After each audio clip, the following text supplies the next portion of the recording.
TP. Chandrasekharan വധക്കേസിൽ പ്രതികളുടെ ശിക്ഷ വർദ്ധിപ്പിക്കണമെന്ന ഹർജിയിൽ ഹൈക്കോടതി ഉച്ചയ്ക്ക് 3:30 വിധി പറയും. പ്രതികൾക്ക് എന്തുകൊണ്ട് വധശിക്ഷ നൽകിക്കൂടെന്ന് ഹൈക്കോടതി ചോദിച്ചു. പ്രതികളുടെ ശിക്ഷ വർദ്ധിപ്പിക്കണമെന്ന ഹർജിയിൽ തുടർവാദത്തിനിടെയാണ് കോടതിയുടെ ചോദ്യം. പ്രതികൾ ടി.പി. ചന്ദ്രശേഖരനുമായി യാതൊരു ബന്ധവുമില്ലാത്ത വാടക കൊലയാളികളാണെന്നും കോടതി പറഞ്ഞു. വാദത്തിനിടെ പ്രോസിക്യൂഷനും പ്രതിഭാഗവും തമ്മിൽ രൂക്ഷമായ വാക്കുതർക്കമുണ്ടായി. വിവരങ്ങളുമായി വിഷ്ണു സുരേഷ് കൊച്ചിയിൽ നിന്ന് ചേരുന്നു. വിഷ്ണു, എന്താണ് വിശദാംശങ്ങൾ? നമ്മൾ എന്താണ് കോടതിയിൽ നിന്ന് പ്രതീക്ഷിക്കേണ്ടത്? പ്രത്യേകിച്ച് ശക്തമായ വാദപ്രതിവാദം അവിടെ നടന്നു കഴിഞ്ഞിരിക്കുന്നു. വധശിക്ഷ നൽകേണ്ടെന്ന ഹർജിക്കാരൻ ഒരാളടക്കം പറയുന്നു. അങ്ങനെയെങ്കിൽ ഉപാധികളില്ലാത്ത, പരോളുകൾ പോലും ഇല്ലാത്ത ജീവപര്യന്തം എന്ന് തന്നെയാണോ നമ്മൾ പ്രതീക്ഷിക്കേണ്ടിയിരിക്കുന്നത്? എന്താണ് വിവരങ്ങൾ? സുഹേൽ, ഏകദേശം 4 മണിക്കൂറോളമാണ് ഇതിൽ അന്തിമവാദം നടന്നത്. അതിരൂക്ഷമായ വിമർശനങ്ങൾ ഇരുഭാഗത്തു നിന്നും ഉണ്ടായതിൽ ഏറ്റവും പ്രധാനപ്പെട്ടത് ഈ പ്രോസിക്യൂഷൻ ഉന്നയിച്ച ചില കാരണങ്ങളാണ്. പരമാവധി ശിക്ഷ പ്രതികൾക്ക് നൽകണം എന്ന വാദത്തിൽ പ്രോസിക്യൂഷൻ പ്രധാനപ്പെട്ട ചില കാര്യങ്ങൾ ഉന്നയിച്ചു.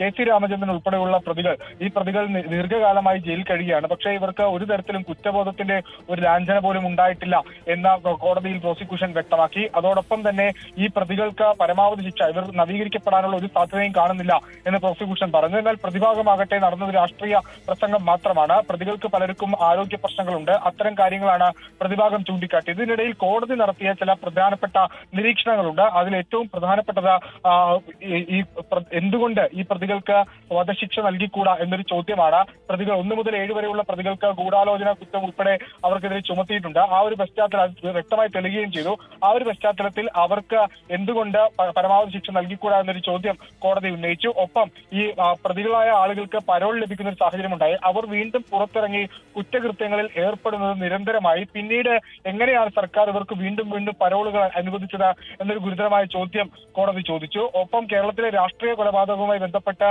വളരെ നിസ്സാരവൽക്കരിച്ച് കാണിക്കാൻ പ്രതിഭാഗത്തിന്റെ ഭാഗത്തുനിന്ന് ഒരു ശ്രമം ഉണ്ടായിരുന്നു. അതിനെയും കോടതി തള്ളി. ഇത്തരം സംഭവങ്ങളെ നിസ്സാരവൽക്കരിക്കുന്നതിന് പരമാവധി ശിക്ഷ നൽകി രാഷ്ട്രീയ കൊലപാതകങ്ങൾക്ക് അറുതി വരുത്തുക എന്നുള്ളതായിരിക്കണം ലക്ഷ്യം എന്ന് കോടതി വ്യക്തമാക്കുന്നുണ്ട്. ഇതിൽ നിന്നെല്ലാം നൽകുന്ന സൂചന പ്രതികൾക്ക് പരമാവധി ശിക്ഷ പ്രോസിക്യൂഷന്റെ ആവശ്യപ്രകാരം അല്ലെങ്കിൽ അവർ നൽകിയ ഹർജി പ്രകാരം പ്രതികൾക്ക് പരമാവധി ശിക്ഷ ഉയർത്തി നൽകും എന്നുള്ളത് തന്നെയാണ്. എന്നാൽ കെ രമയുടെ ഭാഗത്ത് നിന്നൊരു പ്രതികരണം വന്നിരുന്നു. അത് അവർ വ്യക്തമാക്കിയത് പ്രതികൾക്ക് വധശിക്ഷ നൽകണമെന്നൊരു ആഗ്രഹം തനിക്കില്ല, ആരുടെയും ജീവൻ നഷ്ടപ്പെടാൻ താൻ ആഗ്രഹിക്കുന്നില്ല. പക്ഷേ ഇവർക്ക് പരമാവധി ശിക്ഷ നൽകണം. അത് അവർ ഉദ്ദേശിക്കുന്നത് ജയിലിൽ തന്നെ ഇവരെ കിടത്തണം, ഒരു തരത്തിലും പുറത്തേക്ക് ഇറക്കരുത്. പരോൾ ഉൾപ്പെടെയുള്ള ആനുകൂല്യങ്ങൾ കട്ട് ചെയ്യണം. നേരത്തെ ഈ പ്രതികൾ ജയിലിൽ അനുഭവിച്ച സുഖലോലുപതകളെല്ലാം തന്നെ അതൊന്നും അനുവദിക്കരുത് എന്നായിരുന്നു കെ രമ ഈ വിഷയവുമായി ബന്ധപ്പെട്ട് അവരുടെ ഒരു ആവശ്യമായി മുന്നോട്ട് വെച്ചത്. എന്തായാലും ശക്തമായ വാദം ഇരുഭാഗത്തിന്റെ ഭാഗത്ത് നടന്നിട്ടുണ്ട്. കോടതിയും കൃത്യമായ നിരീക്ഷണങ്ങൾ ഈ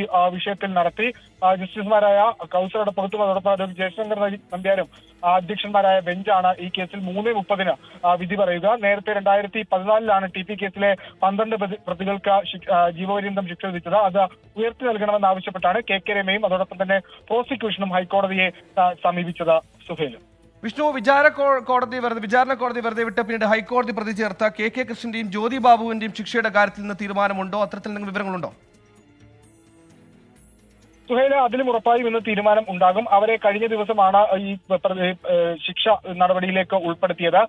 അവർ കോടതിയിൽ കഴിഞ്ഞ ദിവസം ഉന്നയിച്ചത് തങ്ങൾക്ക് രണ്ടുപേർക്കും ഗുരുതരമായ ആരോഗ്യ പ്രശ്നങ്ങൾ ഉണ്ട്, പ്രായമായിട്ടുണ്ട്, വീടുകളിൽ മറ്റാരുമില്ല. അതൊക്കെയാണ് അവർ ഈ ശിക്ഷയിൽ ഇളവ് വേണം എന്നൊരു ആവശ്യം, അല്ലെങ്കിൽ ശിക്ഷ റദ്ദ് ചെയ്യണമെന്ന് ആവശ്യപ്പെട്ട് കോടതിയെ സമീപിച്ചത്. ഇന്ന് കോടതിയും ഇരുവരുടെയും കാര്യത്തിലൊരു പ്രധാനപ്പെട്ട നിരീക്ഷണം കൂടി നടത്തിയിരുന്നു. പ്രോസിക്യൂഷനോട് ചോദിച്ചിരുന്നു, ഇരുവർക്കും ആരോഗ്യ പ്രശ്നങ്ങളുണ്ട്, അവർക്ക് പ്രായമായിട്ടുണ്ട്, അവർക്കും വധശിക്ഷ നൽകണമോ എന്നാണോ പ്രോസിക്യൂഷൻ പറയുന്നത് എന്നാണ് കോടതി ഇരുവരുടെയും കാര്യത്തിൽ ചോദിച്ചത്. അവരുടെയും ശിക്ഷാവിധിയിൽ അല്ലെങ്കിൽ എന്ത് ശിക്ഷയായിരിക്കും നൽകുന്ന കാര്യത്തിൽ ഇന്നും അതുകൂടി ഇന്ന് വിധിക്കും എന്നാണ് മനസ്സിലാക്കുന്നത്.